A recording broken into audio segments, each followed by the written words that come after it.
الحمد للہ وحدہ والصلاة والسلام علی من لا نبی بعدہ لا نبی بعدہ ولا رسول بعدہ وہو خاتم النبیین اما بعد فاعوذ باللہ من الشیطان الرجیم بسم اللہ الرحمن الرحیم۔ کافی ساتھی نماز حاجت کے بارے میں سوال کرتے ہیں کہ نماز حاجت ہم کس طرح پڑھ لیں اور اس کا طریقہ کار کیا ہے۔ نماز حاجت آپ اس ٹائم پڑھ لیں جب آپ کو کوئی حاجت اللہ تبارک و تعالیٰ کی طرف ہو یا کسی بنی آدم کی طرف ہو تو آپ اس ٹائم نماز حاجت پڑھ سکتے ہیں۔ اللہ تبارک و تعالیٰ کی بارگاہ سے اپنی حاجت مانگنا کہ یا پروردگارہ میری فلان حاجت ہے، یا پروردگارہ اس کو پورا عطا فرما۔ اسی طرح حدیث مبارکہ میں ہے جس کو ترمذی نے ذکر کیا، حضرت عبداللہ ابن ابی اوفا رضی اللہ تعالی عنہ سے روایت ہے کہ حضور اقدس صلی اللہ علیہ وآلہ وسلم فرماتے ہیں کہ جس کو کوئی حاجت اللہ تبارک و تعالیٰ کی طرف ہو یا کسی بنی آدم کی طرف ہو تو وہ اچھی طرح وضو کرے، وضو کرنے کے بعد پھر 2 رکعات نماز پڑھ لے، نماز کے بعد اللہ تبارک و تعالیٰ کی ثنا کرے، ثنا کے بعد حضور اقدس صلی اللہ علیہ وآلہ وسلم پر درود کا ورد کر لے۔ جب یہ کر لے تو اس کے بعد یہ دعا پڑھ لے، لا الہ الا اللہ الحلیم الکریم سبحان اللہ رب العرش العظیم الحمد للہ رب العالمین اسألک معجبات رحمتک وعزائم مغفرتک والغنیمۃ من کل بر وسلامۃ من کل اثم لا تدع لی ذنبا الا غفرتہ ولا ہما الا فرجتہ ولا حاجۃ ہی لک رضا الا قضیتہا یا ارحم الراحمین۔ یہ دعا کر لے، اللہ تبارک و تعالی اس کی جو بھی حاجت ہو اللہ تبارک و تعالی اس کی حاجت کو پورا عطا فرمائیں گے۔ اس دعا کی معنی کیا ہے؟ اللہ کے سوا کوئی معبود نہیں ہے جو حلیم و کریم ہے، پاک ہے۔ اللہ تبارک و تعالی مالک ہے عرش عظیم کا، حمد ہے اللہ تبارک و تعالی کے جو رب ہے تمام جہان کا۔ میں تجھ سے تیری رحمت کا اسباب مانگتا ہوں اور طلب کرتا ہوں تیری بخشش کے ذرائع،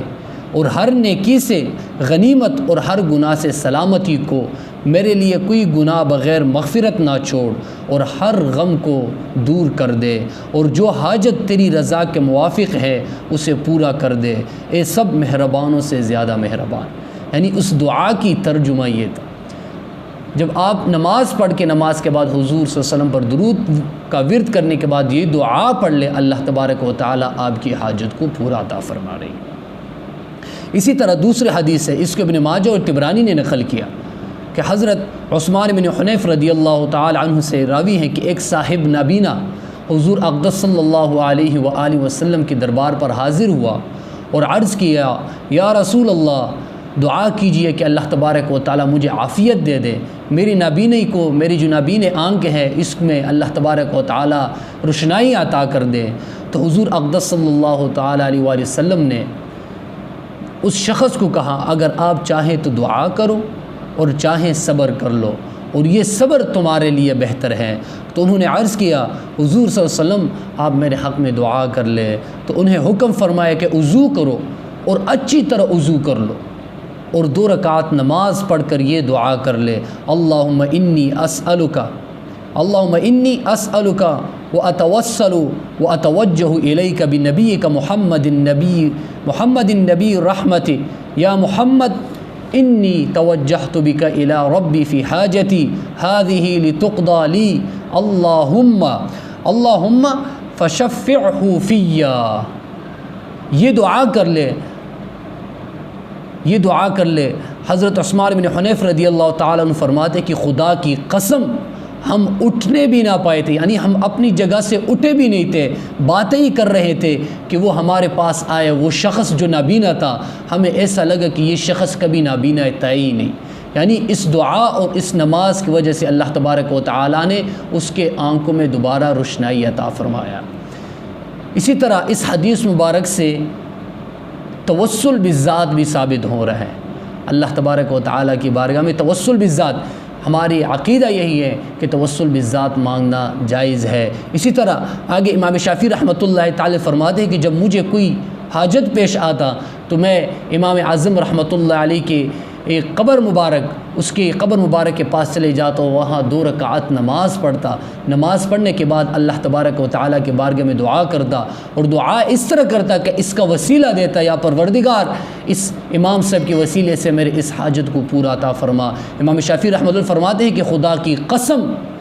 کی قسم میں نے جب بھی امام صاحب کا وسیلہ دیا، اللہ تبارک و تعالیٰ نے میری اس حاجت کو پورا عطا فرمایا۔ اس لیے انبیاء کا وسیلہ دینا، اولیاء